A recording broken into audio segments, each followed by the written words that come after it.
Welcome everyone to episode 7 of Listings and Lullabies, a girl dad's journey with your host, Varun Varma. My name is Vikas Sandhi, and as you all can see if you're watching, that we have back-to-back episodes with guests. Yes. So if we could get Varun, go ahead and introduce our person, because we have so much to talk about today. Yeah, we're excited for this episode because as you guys can see, or you will hear in just a second, we have our first female guest. Yeah. So it could be a good thing or a bad thing because she may just shit talk like you guys don't know what you're doing, shut this podcast down, or it could be offer some great insight and advice. So I think it's going to be the latter. Yeah, I think it'll be the latter. I agree. So without further ado, happy to present and introduce you all to a good dear friend of ours, Smruti Vyas. She is a pediatric neurosurgeon with Cincinnati Children's. She's a girl mom and a boy mom. And with that, I will let you take it away and introduce yourself. All right. Well, thank you, Varun. Thank you, Vikas, for having me this evening. So as you said, Smruti Patel Vyas. Yes. Oh, you forgot the hyphen. In my head, I was saying, is it Patel Vyas? Patel? Oh, yeah. It's not hyphenated, actually. It's not hyphenated, but we'll talk about that another time. But yes, socially go by Smruti Vyas. As you already alluded to, by my career, I am a pediatric neurosurgeon. Yes. And there is my husband, and we have 2 beautiful children, Raina, who is 5. She's a gem. A Spitfire. Yes, she is a Spitfire. Yes. And Aryan, who is 2.5. My sweet little boy. Yes. So you're not doing justice to yourself, because we read your bio and we saw the list. Yeah, and so I've got give everyone the real breakdown of your titles. This is impressive. I was reading what this you and I do, was like, because oh my, pediatric neurosurgeon, just saying that is not giving you enough credit on what you do. So break it down a little bit more. Come on, you worked hard member, for this. Associate Fellowship Program Director. Let's jump into all that. I'll just start by just giving you a little bit of background. She's humble. So I was born and raised in New Jersey. And did all of my undergraduate and my medical school education in New Jersey at Rutgers. And I moved here to Cincinnati in 2013 for my residency training. And as you can see, I've stayed here since. Cincinnati 2013? Is now home. Wow. 2013. Wow. Yeah. Okay. Crazy. So that's sort of when I started my neurosurgery journey, if you will. And, you know the story, but I met there about a week after I moved here. Really? I did not know that. Downtown. Good old Igby's. Oh, Igby's, Igby's, yes. Yes, 4EG, baby, 4EG. So I don't know what everyone knows about neurosurgery training, but it's 7 years of residency. Wow. And the vast majority of people now do additional fellowship time. So you pick a subspecialty within neurosurgery and you do additional time becoming a subspecialist, essentially. So I felt like early on I really loved pediatrics. I really enjoyed pediatrics, and that was kind of the way that I was going to move. And, we have one of the world's best, if not, country's best, definitely, but if not the world's best children's hospital here. Yes, and, yes. I've had the opportunity to work with amazing people, and so I did a year of pediatric neurosurgery fellowship here and stayed on after residency. So that's 8 years of training before you get the title of pediatric neurosurgeon. Crazy. 8 years. I mean, my God, I barely got through like 4 years. Yeah. 8 years? Yeah. So that's it's a job. You get paid bare minimum, but you get paid. So it allows you to both work and then also train and gain expertise and really learn from experts, right?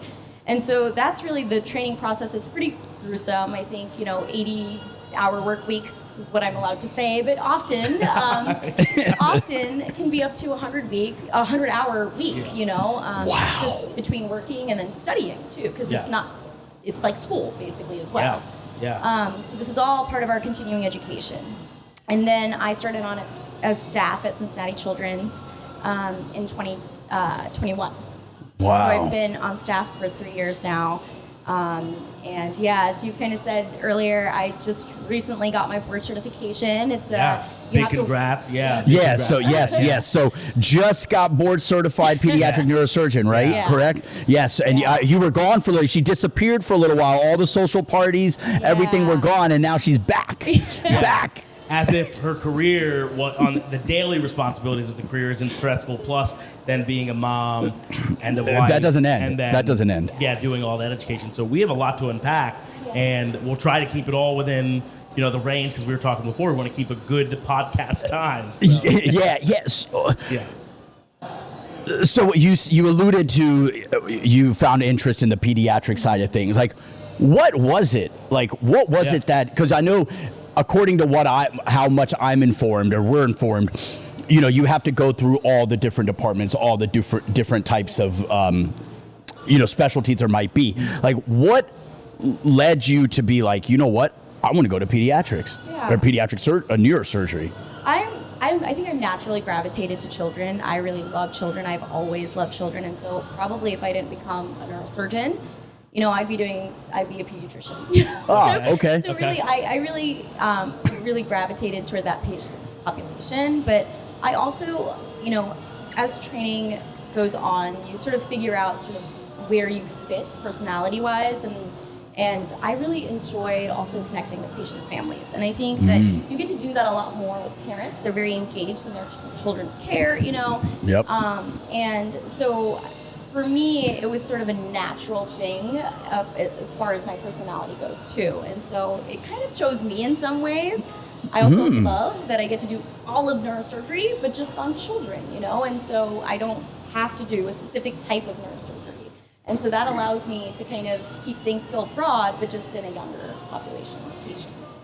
Wow. Yeah, wow. That's interesting that you kind of had a calling early on and you knew exactly what you want to do, because probably a lot of people in your field maybe change a lot or figure it out at the last minute what they want to do. But great to hear that that's something you were drawn to early on. And we can see that in just seeing you as a mother, and our friendship over the years. It's gotten closer, especially being together every Sunday almost during the fall. Why? What's every Sunday? What's every Sunday?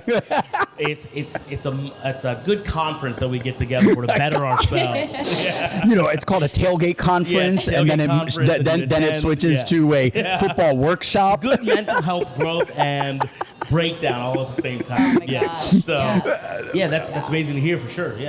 So run us through a day in the life of a pediatric neurosurgeon. I know obviously we've got HIPAA and patient confidentiality, but run us through what is it that you deal with, and try to keep it light. All right, keep it a little light, because we can't handle all that. In layman's terms too. So pediatric neurosurgery. So we take care of children. Usually, most of our patients are between the ages of newborn and 18. Sometimes even up to the early 20s. And so with neurosurgery in general, you take call for the more acute things like trauma, children hitting their heads potentially, having accidents, falling off of a bike, scooter, those kinds of things. Car accidents are probably one of our most common traumatic kind of events, if you will. And so when we take call, we're really on call for the really acute things. So if a child needs emergent surgery because there's pressure building up or bleeding in the head, for those kinds of things. And then sort of a routine week for me is I do about 2 days of clinic, so 2 full days of clinic where I see patients in the office and kind of more elective type problems that they might come in with. So these are going to be all pretty much kind of run the gamut of disorders of the spine and the brain and even the nerves sometimes. And then it's really, each week is a little bit different for me in terms of what surgeries I do. Some weeks it's all brain surgery, some weeks it's all spine surgery. Wow. And some weeks it's something called in utero surgery, where we operate on congenital defects, but while the mom is pregnant. And so we're doing the surgery on a fetus. Which is, it's something that's been developed quite extensively over the last decade. I'm sure. Yep. I just happen to be sort of very lucky to be in a place where we have an amazing fetal center and be able to do those types of procedures. Do we wake up and get up out of bed and we go to I go to my office in my own home and write emails you're doing brain surgery. Too. I'm doing a lot of emails. All I do is answer emails. Yeah. Like, are you like always on? Like, Yeah. is there an Kinda. always Yeah. on button in your head? I think what training does and why it's so long and why we put in so many hours is it trains you to be that way, right? Okay. You're kind of always on. You know how to emergently respond to things very quickly. You have to make quick decisions, right? So it's always rapid decision making when you're put in that kind of spot. And you are really taught resilience, right? So, I mean, you guys joke about this, but I sleep very little. And that's because I've trained over the last decade to sleep very little and still function, you know? Yeah. Wow. And that just comes with time and just doing it over and over again. It's just the reps, I think. But yeah, I kind of, much to Veer's dismay, I am kind of on all the time. Yeah. You have to be. You have to be, yeah. and that's shown in your success. And now we understand why 8 years of training is necessary, because other fields and other industries maybe a little bit less, but obviously all medical fields and specialties require a lengthy training, because your husband Deer is also in anesthesiology, another field. So you've got both sets of husband and wife that are in the medical field, 2 kids, still operating, finding time to even be a guest on this while maybe chaos. still having, you live in 100 chaos, things in it your sounds head. like. So yeah, you thrive on chaos. Would you say? Well, it's just it's Is that a just lot being of, a Jersey you know, girl, it's or like, Jersey. Jersey girl? Well, maybe some of it. You know, I get a little fire, all the time. But I think it's a lot about triage. We learn that very early in training, and I think that's a lot of it, right? We just figure out what we have to prioritize for the day as a family, in our work life too, and we kind of figure it out. And, even though Deer can't read a calendar, we have a calendar. Deer's getting called one out. inside joke. Deer's getting called out a lot. It is an inside joke. No, my husband is amazing. He has allowed me to do so much of what I do. But so it's a lot of that, right? Each day is a little bit different, but we kind of have a system. Who drops off the kids? Who picks up the kids? How long are we going to be at work today? Who's on call? Who's going to be in charge of this, that, and the other thing? Yeah. And so you kind of just, each week is a little bit different. Each day is definitely different, but we figure it out. Yeah. So how do you guys get to that routine part? Do you guys sit and have a time on your calendar that's like, all right, from every Sunday 11 to 12, we're planning out our week, and how does that work for you guys? Because Pavisha and I are struggling right now. We're 3 months into daycare, and our mornings are tough. It's like she's got to get to work, I've got to get my calls.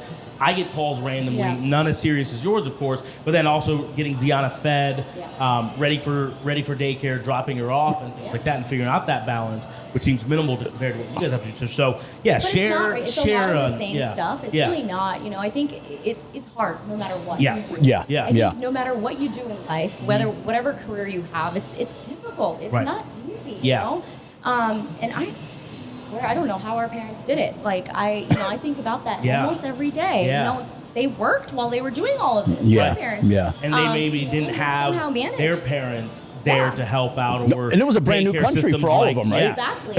I mean, you don't know the language that well. Yeah, and they don't necessarily have the resources. You ain't got we digital do. calendars. Right, you don't have a social media network to call someone. You don't or- have cell phones to figure out who's where when. Yeah. Right? Yeah. So it's hard. I think what we tend to do is that once we get our call schedule, since that's sort of the thing that sort of binds us into when one of us is supposed to work at a given time. Right? Yeah. So Okay. he works in house overnight whenever he's on call. For me, I basically have to be available. So we figure that out first, and we say, okay, if he's on call, then I'm not going to be on call that night, right? So we figured out that part of the schedule. Yeah. Then my day's a little bit different each day. So I don't have to be at work at, necessarily at 7:30 every single morning. Yeah. So on my clinic days, most of the time I can take the kids in. They get to daycare by 7:30, Okay. and then I go to work. Okay.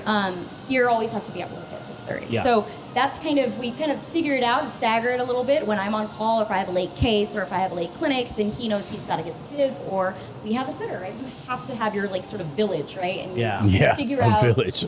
who you need to help you kind of sustain this life. And so we have 2 sitters that we will rotate between. And, we've considered having a nanny. The kids are in full-time Montessori right now. And at some point we may have that need because our parents don't live close to us. Yeah. So I think, we just we figure it out. It's sort of month to month, if you will. And again, every week is a little bit different. We also take weekend calls, so that's why we're not always kind of necessarily around. Except the fall. Except on the fall. Weekend. Well, you know, the schedule comes out pretty early. It's helpful that the NFL schedule gets released in May. Correct.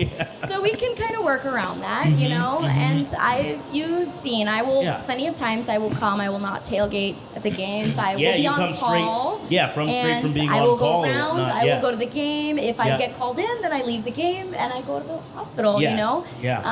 And those are the days that I'm not like doing any kind of tailgating or any of that stuff. Right. You're just there enjoying the experience. Exactly. But if I can help it, I'm not going to miss it. How are both of your guys' companies or hospital networks that you work with? How are they about your flexibility on like the on calls and stuff like that? Like, are they accommodating, or is it? I mean, obviously you're doing surgery on children, so it's like, sorry, like I can't dictate that. But how is that? Yeah. So. Every department's a little bit different. Some departments are bigger, some departments are smaller. So the flexibility just depends on how many people are available to kind of rotate through that system, right? Okay. And so there's a lot more anesthesiologists in your department than there are neurosurgeons in my division, And so he certainly has a little bit more flexibility, which I'm so appreciative of, So if we ever get in a bind, I can always ask my partners to cover for me. I can always ask to switch. He can also do the same thing. And we have amazing partners, and that's why this works. Like, we are so very happy in our jobs because we have such amazing people that we work with. That's awesome. Support us. That's awesome. And whether they know it or not, that they're supporting us as a couple, as a 2-physician couple, they really are. And so when people just kind of say, "Hey, I'll come 15 minutes early," so Deer can get out, so he can get home, so I can make sure I get to work on time and he can get the kids to school. Like, that's really important for us, and we are so appreciative when people do that. Yeah, like you said earlier, it takes a village, both in your childcare and then obviously your partners at work to help systemize and make sure everything hits, because you've got to pick up the kids, you've got to get home, you've got to feed them, you've got to take care of 2 lives while you're also taking care of other people's lives too. So, wow, it just puts everything in a crazy perspective. Yeah, we don't have enough conversations with physicians on this stuff, so it's at least for me, it's very intriguing to like a day in the life. Like, I just want to like shadow you. It's taking me a second to process, because I'm like thinking about I'm thinking about the hurdles and obstacles that we have to overcome, and then I'm just imagining that, and I'm just like, wow. So again, going back to your training, because you also see unfortunate situations. And you probably have started seeing that since you got into this field. And personally, like I tell Bavisha too, like shows that I watch those Chicago PDs and those, we know. Basic. Tell everyone. Tell all the shows he watches. So Go ahead. Sometimes they have unfortunate situations with children, and I can't watch that part anymore because I get sad, I get mad, and all that. And as a mother, of course, you have a special bond with your children, right? But just how is your mental capacity to deal with that? Both, you see that for a living, and all that. So, and I apologize to bring that up, but just share a little bit about that. Yeah, I mean, I'm not gonna lie, it's very hard. Yeah. It's a ton of emotions when we see terrible things happen to children. It certainly has been amplified since I became a mom. And with what I do, I see a lot of young children. And so you're right, it's hard. It is very hard to process.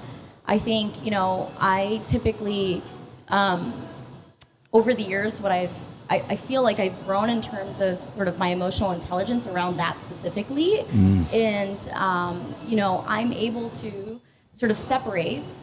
This is my home life. This is my personal life. This is what I need to do for this child in this moment. I take care of every child almost like they're my own, but I am able to sort of separate that, Yeah. And I think it's taken me a lot of time. I've had a lot of times where I've cried, a lot of times where I've screamed. It's none of that is. It's a very honest sort of feeling.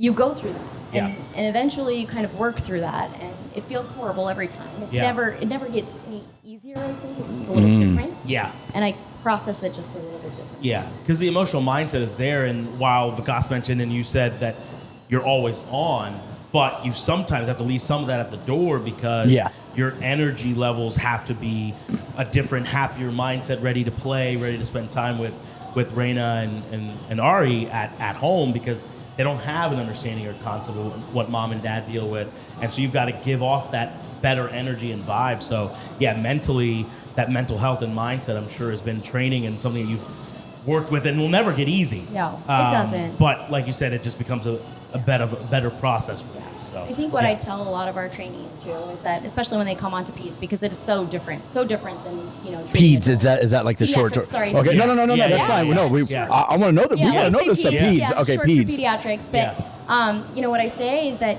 a lot of times, and I feel like almost all the time in pediatrics, you're really meeting these children and their families in the most vulnerable times in their life, right? There's extreme anxiety surrounding whatever it is that's going on. It's very scary, right? And as a parent, I don't want sort of my emotions and however I feel about that certain situation to sort of bleed over and make those parents in front of me even more anxious, right? My job is to stay strong for them. Yeah. My job is to help guide them through the scariest days of their lives. Yeah. And I have to, that's part of my job, and that's what I have to do. And you learn that over time, but because you're helping someone in the scariest time of their life. And so you really need to think about what you're saying, how you're delivering that, and be as supportive as you can. Because I can't imagine what it would feel like to be on the other side of that. Yeah, right. And I would want that from someone that's sitting across from me. that I don't want them support and to strength, for amplify sure. that anxiety. Yes. I don't want to feel even more scared. I want someone to make me feel secure and that my child is getting the care that they need. Yeah. And so that's a lot of it, I think. Yeah. Do you guys take, like, in your 8 years of training, are there special classes and stuff you all take as far as like being able to handle things from an emotional standpoint and how to kind of like almost be like therapists in a sense for these you guys parents? get any of that side of training of things to help compartmentalize these types of? That is actually a really good question. Yeah. It's evolved over time. Okay. I would say when I started training, there was nothing sort of really formal. You always get classes in medical school and even I would say early in internship about, how to deliver bad news, right? Yeah. But it's like one session here and there, and it's not something that's sort of continuing. I think that has certainly changed over time as we've recognized how important it is and how important emotional well-being is, especially for physicians. We go through a lot of things. We see a lot of things, right? And so that has certainly evolved over time. And the College of Medicine is, especially at UC, they've put in a lot of effort in making sure that there are wellness programs where we talk about all of these difficult things that we go through. Yeah. Do you guys get access to like a therapist yourself, like to deal with all this it's stuff? funny you say that. So children's actually for their faculty, there are sessions. wow. I think we get like 10 free sessions that we can talk about whatever we want to talk about. Yeah. That might be related to work or not or whatever it is, but they provide that to us. Wow. That's why it's number one. good. Yeah, you guys, part of- after dealing with an unfortunate situation, you're having to be the foundation to make sure that the child is taken care of, get through that, but also take care of the family and their anxieties and their questions and their fear. How do you deal with that once you've dealt with the situation, and then so that's good to hear that they offer that and you take advantage of that, or she's like, I'm going to tell you right now. I'll be honest. I haven't really done that or had to, but I just a G. had to. I feel like no. I feel lucky that I have a husband who also does medicine. So we often talk a lot about these things. That's huge. Somebody can understand what you go through because he's in the OR as well. Yeah. And while we don't do the same things, there's a level of understanding there. And so often I can just talk to him. My two best friends from medical school, one is a pediatric surgeon, the other is a ENT head and neck surgeon. So I have these outlets, right? That's great. great. Not everyone does. So I'm Right. very glad that those opportunities are available, for my colleagues. And especially one of the best things about children's is that whenever there's I'm sorry to say this, but whenever there's a patient death or a really tragic thing that's happened with a patient, we have a system where one of your peers that's in a different department than you actually reaches out and says, hey, you want to just talk about what happened? Wow. That's it. That's amazing. That is amazing. That's amazing that you guys can take the time for each other while dealing with all these situations. But yes, taking a minute to say, hey, you know. And you know, that kind of makes sense because in a hospital network or in a medical network, like, you're all kind of going through the same things, whether it be pediatrics or elderly or whatever. I mean, you're all kind of dealing with the same thing. You're trying to help people. You're trying to save lives in some way, shape, or form. And so you all have that camaraderie, right? So that's a really cool way to look at it. Yeah, that's something nobody would really ever realize, because you just think as a doctor, okay, you're always gone, or always, you know, in your field of medicine and practicing, and then, you know, a couple days off, and then back, 12-hour, 15-hour shifts, 6-hour surgeries, whatever it may be, and then you just somehow figure out a way to just go be a normal person. Yeah, like open the door to your kids, and there you go. Boom. I will say, you know, I think that becoming a mother has really helped me be a better physician, be a better surgeon. There's so many things there. I think being a surgeon and being a physician also helps me be a better mom. Yeah. Wow, and so that's beautiful. there's a huge overlap there. Yeah. And those two things are not independent of one another. Yeah. And I don't have to be one thing or the other. I can be both. And that's my happiness. Yeah. Awesome. And that's a great transition. That's a great transition. Yeah, great transition. Set it up perfect. Yeah, we're like, boom. So talk to us about Girl Mom Life. Yeah. Dad's podcast, Parent Life, Mom Life. Yeah. Yeah, because we were talking behind the scenes before this episode started recording that, like, the only part of the girl mom perspective we've gotten is Varun's from Bhavisha and our last guest, Eric, on his wife, Megan. Yeah. So, like, now we get to hear it firsthand. Yes. So, lay it on us. Yeah. Lay it on everyone, the perspective of being a girl mom, raising a beautiful girl. And then we'll also get into how that's different from raising a boy. But, So, and the whole balance of it, Yeah, so Raina was born in 2018, and that was my first chief year. We call it a chief year. That's your first independent year, where you really start to make a lot of the clinical decisions yourselves, a lot of autonomy in the OR. Very busy year. Yeah. And she was born right there. Okay. But it was actually great. Yeah. So, you know, very thankful when we got the news we were having a girl. I mean, over the moon. Okay. So, and as good as I think I am as a girl mom, there is an amazing girl dad. Oh, he is. So we'll get him. He's on the lineup. Props too. He's on the lineup. Giving him props too. Yeah. For sure. But you know, I'm one of two girls, and so that's kind of the life I've known with my sibling, right? Yeah. And so I felt like, this is going to be great. I got this. I know how to raise a girl. This is going to be perfect. Hardest thing of my life. Wow. Even harder than I think, you know, we have a boy too, right? Yeah. And she's developed this amazing personality. You know, she's a spitfire. She's so awesome. quick. Yeah. She is extremely polite, extremely nice, but just so quick. So there's all these questions, and now she's 5, so, you know, it's amazing. She's asking a ton of questions, very curious. She wants to know about every little thing. She's come to work with me quite a bit. Actually, I will take her when I go around. She comes with me. She brings her activities. You know, she'll sit in my office. Is she social with everyone too? She is everyone? Oh yeah. She is a social butterfly. She will talk to everybody, ask them what they're doing, what that means. Like, can we go see this? Can we go do that? You know, so she's very curious. And it has been amazing to watch her grow. And all I can think is, how amazing is this? You know, my mom, my dad gave me all the opportunities in the world to be where I am today and to raise me as a strong, independent female.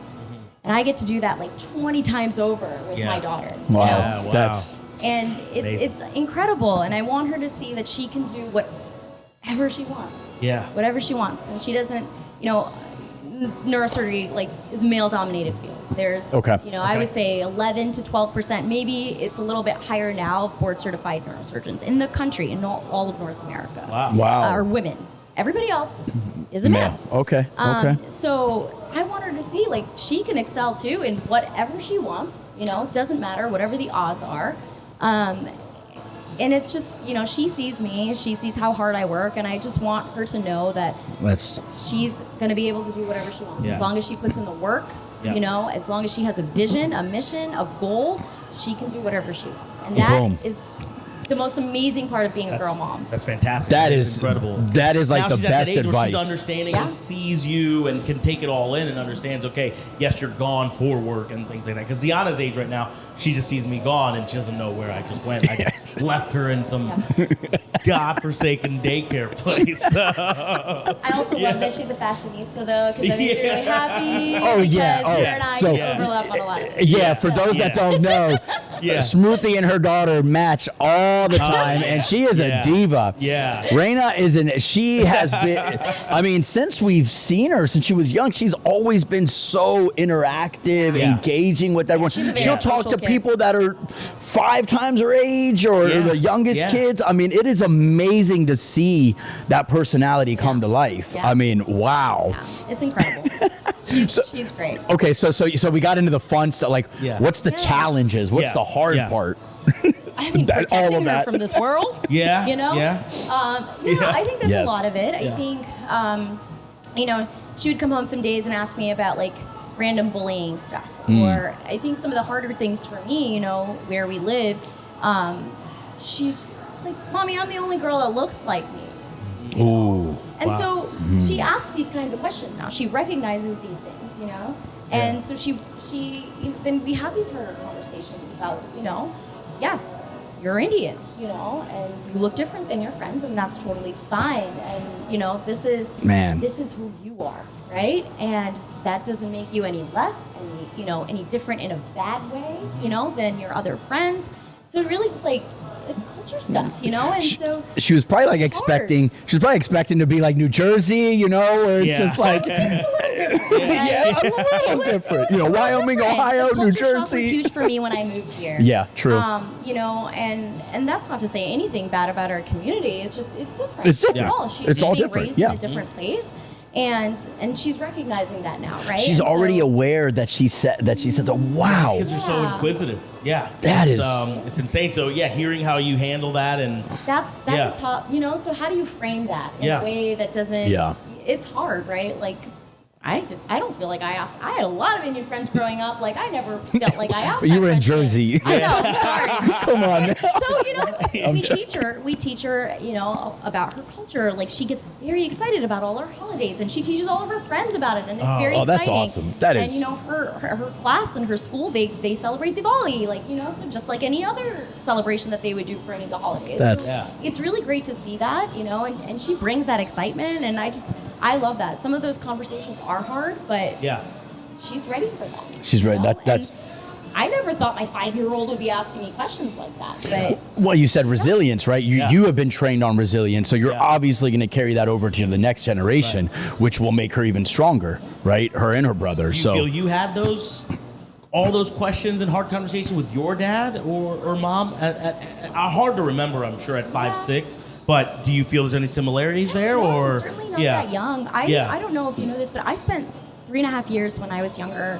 I lived in India before I started kindergarten here. Okay, I didn't know that. I was born. Wow. Did not I know was that. born in the States, but I basically lived in India until I started kindergarten. So I learned Gujarati and English at the same time. Oh, wow. In like Okay. what they used to call English medium school, which is like preschool. Right? Yeah. Preschool in India, and then I came here, and so like I don't know. I don't remember having those types of conversations again. I was surrounded by a community that's a little bit different. I grew up in a very urban area, urban high school, and so it's a ton of diversity around me. So I never thought that, I don't know. I never really had those conversations. I don't think, maybe not at that depth, and certainly not at that age. Sure.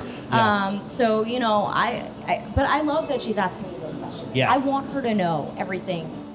About her culture. What makes her absolutely. different, and why she should be as accepted in society as anybody else, right? Whether she's a woman or whether she's Indian, it doesn't matter, right? And so I love that she asks those things. Right, because we all certainly hope for our kids, 3 of us sitting here, that, in 15, 20 years when our kids are in the workforce or in those different life situations, that it's a little bit more opening and welcoming for them. Because obviously every parent's dream and goal is to make sure that their kids don't have the same challenges and experiences that they do. Just have them better and set them up. So it's interesting to hear kind of her asking those questions. And you had said one of your biggest challenges right now is protecting her from this world. So how are you adapting to that? Obviously, those questions, you're having those hard conversations, and she's having those fears and those tough conversations of, hey, why am I the only one like this? What are you doing? How are you preparing, and how are you moving her forward through that, through those tough situations? Yeah, I think a lot of what we do is, we educate her, right? Yeah. Whether that's reading things, whether that's, she'll watch shows like Mira the Explorer, and she loves that show, right? It just kind of expands her, just her vision of what this world is supposed to look like. We will go back out, we'll take her home to New Jersey. I was raised there, and my entire family's still there. Right. So we take her there often. She's exposed to her family, extended family, friends, obviously, we certainly have a community, a wonderful community of Indian Americans here, and so we expose her to those things, and she loves it. She loves our culture. She loves doing all the dress up and the dancing and everything. We know that. So I think that's a lot of it, is just constantly educating her, and constantly allowing her to attend things that she wants to attend if she's interested, right? Yeah. That have to do with her culture. And she's involved in a lot, because your guys' Saturdays are crazy. Because Deer and I always text Deer, I was like, dude, are these going to be my Saturdays? Because it's like, well, she loves she loves to do so much. Is she in dance classes and stuff? Is she doing a lot of activities? Right now, she's doing sort of pre-ballet, if you will, so learning a lot of the things ballet. Cool. And then that's really, she loves to dance, and so that's one of her big things. And then this summer we're starting voice lessons because she really wants to sing.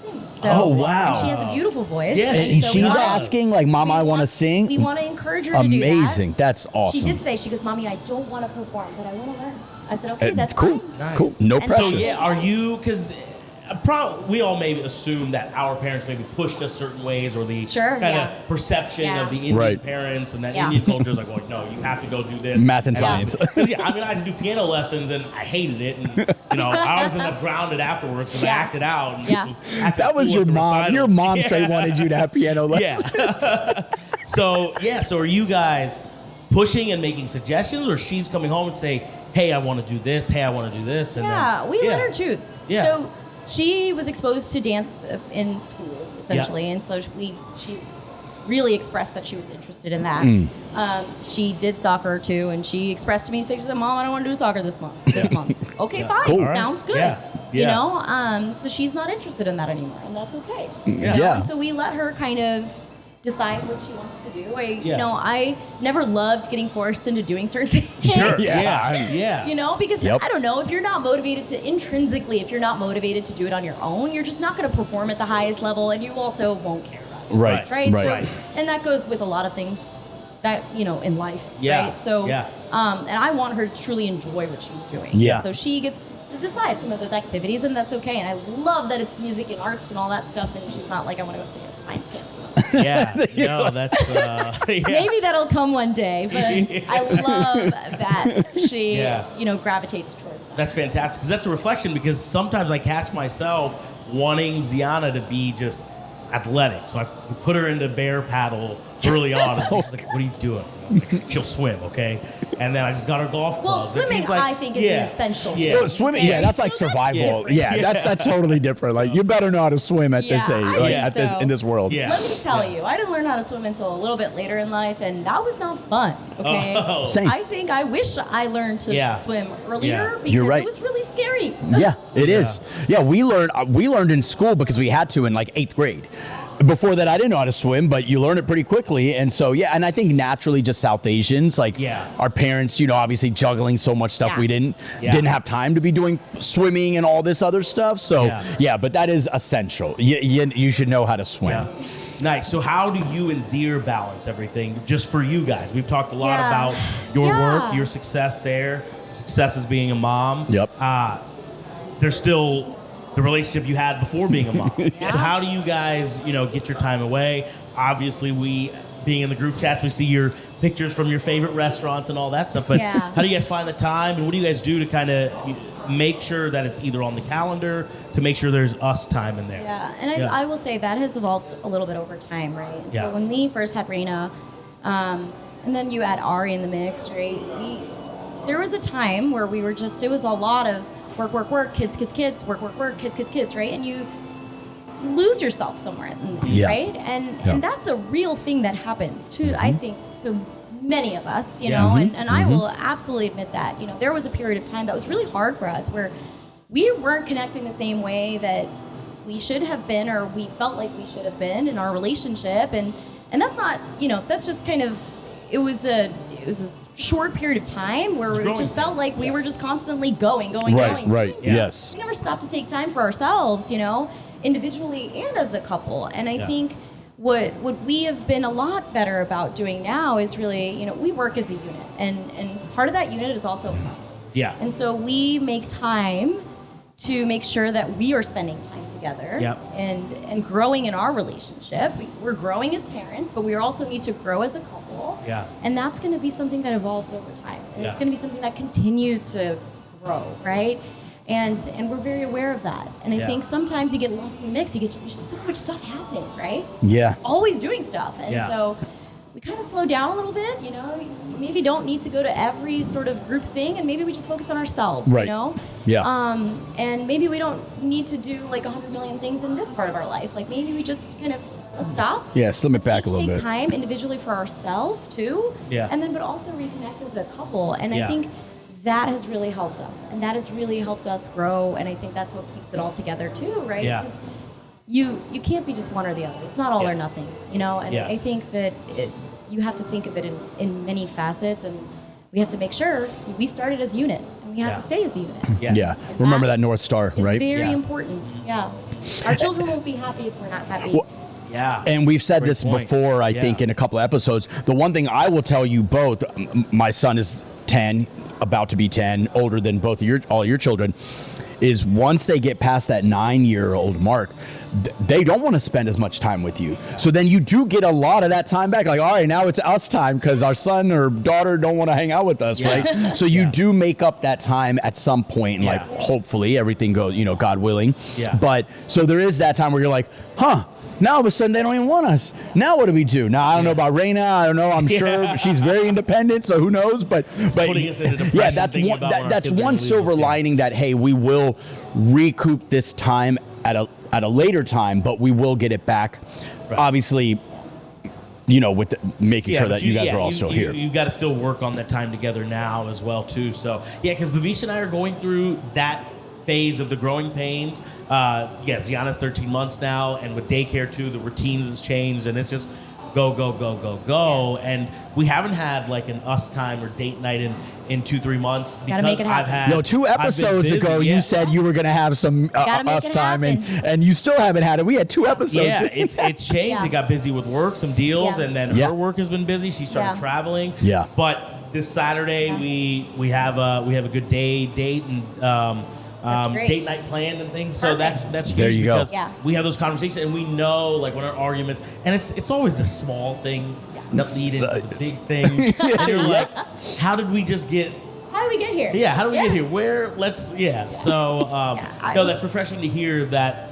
Yeah, just understanding and communicating and making sure you focus on because the unit is nothing without the two of you, right? Yeah. So I'll say the best advice that I got from someone much more senior to me, if you will, is that, you know, the children get older and it doesn't really get any easier per se. Right. It just gets different. Yeah. Right? Yep. But the constant is always going to be you two, right? Yeah. And you really have to preserve that. And that's why, you know, again, you make time for each other. Yeah. And that's going to be, like you said, that's your North Star, right? Yep. Yeah. It's where we started. You always have to remember where you started. Where you started, No. Hell, we remember where you started. That was Yeah. we DJ. So those that don't know, right? That's DJ right. the Yeah, wedding, that's DJ the right. wedding in New Jersey. And the It was a wedding fun almost never wedding. happened because the horse almost stole deer. Yes. Oh man. So remember, you got to go back. That's why you celebrate your anniversaries. It's a reminder, absolutely. right?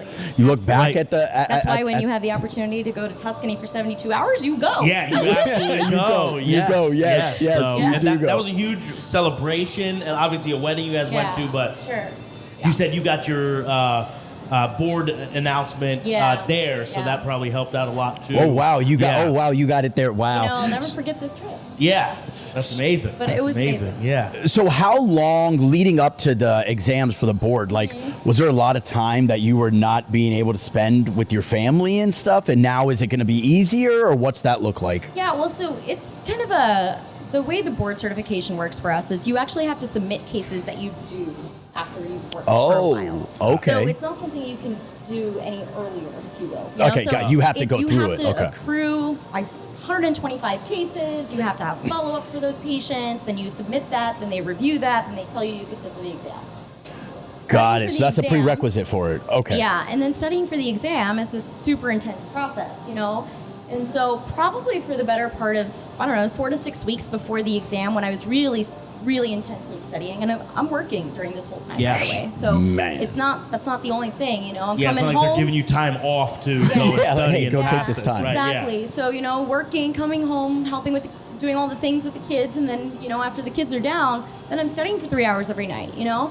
And so, it felt like that. I think my kids felt that too. You know, I had Raina telling me, she's like, Mommy, are you done with your exam? No. Can you spend more time with us now? Yeah. You know? Oh. And that, it's just like, it's so hard to see them like get affected by it that way. You know, Ari was having nightmares for a week because you know, he just noticed I wasn't around as much. Oh, wow. And then it went away. Yeah. He's like, but it affects them, you know? Yeah. And so it's a short period of time, thankfully. But now that it's done, you know? Yeah. You don't have to do that. It's like There's a lot being of on trial sacrifices for that you 3 have to make hours. in It a sacrifices career a lot like of sacrifices. yours, for My sure. God, kudos to you for, man, like, well, awesome. hey, congratulations on all of that. Absolutely. Thank you. What are you seeing? We know Aryan is obviously younger, but like, what are you seeing the differences between being a girl mom and Oh my a gosh, girl? he is fearless, okay? That is one thing, absolutely. So she's very careful, she's very calculated. You know, she like thinks before she's gonna do anything. He's just like full-blown speed, everything, all the time. He's like, oh, I'm not big enough to ride this ride, but I'm gonna try it anyway. You know, I'm not big enough to be on this slide, but I'm gonna try it anyway. You know, so I think that's the one thing. He is really like at this age right now. He just thinks he can do everything. He's fearless. I think that. I mean, maybe that. Is that how he was at Kings Island? Because you guys just went to Kings Island, right? Oh, he was running around everywhere. He was very upset he couldn't do some of the, you know, bigger rides. Absolutely. He cried. I had to like take him away and like, you want to ride on the cars again, you know, and distract him. But yeah, so I think that's definitely a piece of it. But it's actually been amazing to see them as siblings. He's the sweetest. He follows her around everywhere. Aww. She's like a little mom. She really takes care of him. We can see that. Totally see that. They fight, you know, here and there. He pulls her hair. But it's been really amazing to watch their relationship grow, and it's only going to continue to grow, right? It's going to be different as they get bigger. Oh, I'm sure. He's the sweetest boy. Are they equally attached to you, or does Raina go more towards? Raina is a girl. She's a daddy's girl. Daddy's girl. Okay, so they kind of fell into the. And Ari is definitely a mommy's boy right now, but I think they kind of switch sometimes. You know, they'll just be like, "Oh, I want mommy to do this with me today." Yeah. Here's like, really? Like, but I usually do. What about me? You know? Yeah. But yeah, I think that just shifts over time, you know? Yeah. Nice. Wow. So. That's incredible to have both of those perspectives. Yeah. For some people, you know, we like to always give some kind of takeaways, advice, like for anyone that, well, I guess sitting right next to you, for someone that is going to be following in the path with Ziana, Raina, like, or people that are about to be parents, maybe even physicians that are going through what you went through and are maybe pregnant or what, like, what are some of the tips, advices, hacks that you could give? Yeah.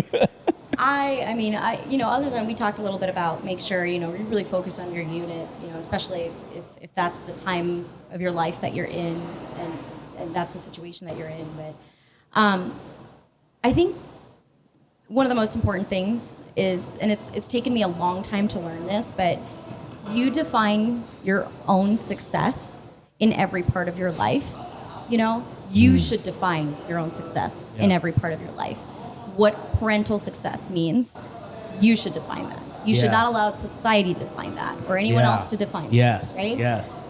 What your success is in your career, you should define that. Yes. There's going to be a lot of outside noise wherever you go. Yeah. And someone's always going to want to give you unsolicited advice about what you should do, and where you should be at some time in life. By 40, do this. By 38, do this. Yeah. But Love it. I think that's really important, Yeah. You control your own narrative, so you should define your own success in each of those parts of your life. Yeah. And I think that's one of the most important things that I want to teach my children, right? Yes. We've grown up in an environment where we've had a lot of people tell us what we should do, what we should grow up and be. Yeah. And I think that's completely false. Like, I don't believe that at all. And I think that's probably one of the biggest things. Yeah. And then the other thing I would say is allow yourself permission to fail, right? You really have to. Yeah. Yeah. Society's going to want all kinds of things. Instagram shows you all the good things, right? Yeah. Social media is going to show you all the amazing things, right? But a lot of people who get to very high places didn't just get there, right? Right. And so you have to allow yourself permission to fail. You learn from those failures and you become better because of those failures. And again, any aspect of your life. Doesn't matter whether it's momming, doesn't matter whether it's, being a surgeon or being whatever you are. Yeah. I think you have to allow yourself that. Yeah. And I would say that's those are things that I've learned over time. It's just experiences, hitting rock bottom at any point in your life, right? Yeah. I think if you're fortunate enough to not have done that yet, Yeah. that's great for you. But Yeah. I think, you go through some really hard things in life, and some of us, it happens earlier. Yeah. For some, it happens later, but really allowing yourself to be okay when you fail. It is okay. Yeah. That there will be success past the failures, and I think you have to be okay with that. Yeah. Amazing. Man, that's beautiful. Yeah. That was like mic drops right there. I wasn't expecting all those. There's not really much to Sorry. follow up on that for sure. That's amazing. So, no, we appreciate it. We have a lot to digest. I think I was in awe this whole conversation of just hearing everything you go through, how you manage, how you balance, how you adapt. And those couple pieces of takeaway right there are just definitely food for thought to understand because, yes, especially in our Indian culture, Yep. there is everybody else with social media too. Ankud, my brother, is in the therapy world, and social media is the biggest enemy right now for mental health, right? So having that toughness and that will to just keep blinders on essentially and understand that you're your own barometer, right? Yeah. Yeah. And if you feel you're successful, that's great. Nobody gives a damn about anybody else That's what because nobody matters. else pays your bills. Yeah. Nobody else takes care of your child. It's just you, your unit, and that's all that matters. And I know you were talking about all those titles and all that stuff, right? Yeah. But the titles don't matter, right? Yeah, right. That piece of it, that's Yeah. stuff that I've wanted to do, and Yeah. so I've done those things, and I love that. Yeah. But honestly, at the end of the day, that stuff doesn't matter, Yeah. right? Mhm. If you feel in your core that you are successful at what Yes. you're doing, then Yeah. you're successful at what you're doing. Who's Yeah. anybody else to tell you? Right. Yeah. Yeah. And success Exactly. looks different from every Exactly. perspective, Absolutely. right? Right. So, Yes. It looks different Yeah. for everyone. Yep. man. Yeah, amazing. And the only asterisk to that is the Bengals have to win a Super Bowl. Absolutely. There's no. Yes, We are yes. telling you how to be successful. So. Yes. Yeah. Burrow, come through, man. Yeah, we need you this year. Absolutely. We're just a couple months away from season. We're Really? ready, God, I'm chomping at so the bit. excited. We always get the daily updates in our group chat. Deer and I go on a little tangent of misery, and then we come back up. I do. So you I support do. sometimes 3 children at home. Reese has to Correct. support me too, and I'm just in a whirlwind of free agency.